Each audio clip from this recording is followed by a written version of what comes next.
जों मोनसे थांखियावनो थायोब्ला सिमां मोनसेखौनो नुयोब्ला मोनसे हारि होननानै सानोब्ला आरो गासैबो सैथोआव थायोब्ला आरो फोथायोब्ला जोंखौ बे बुहुमाव रावबो बोखावनो हानाय नङा।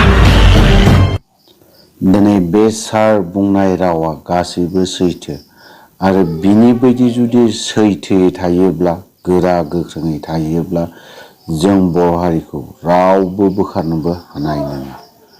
दिनैनि दिनाव बर'नि गेजेराव रासिन गोबाव जेल थानांदों होनोबा बर' रायजो राजानि थाखाय दुखु खस्थ' खालामनांनाय हिसाबै बिथां सार रन्जन दैमारियानो लिरनाबो दोनजागोन आरो गोसोखांबाय थाजागोनबो।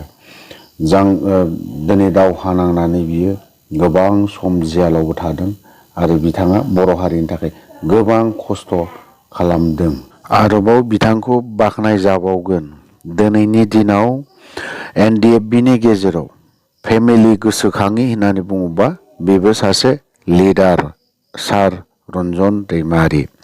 थ' बिथाङा दिनै गथ' गथाय सानै दं बेखौबो गोसोखाङाखै। दिनै बेफोरनो मोनफा मोनफा सार रन्जन दैमारिनि थाखाय गिदिर फोरमान। जों सारखौ नेनानै दङ माब्ला गयो माब्ला फैयो।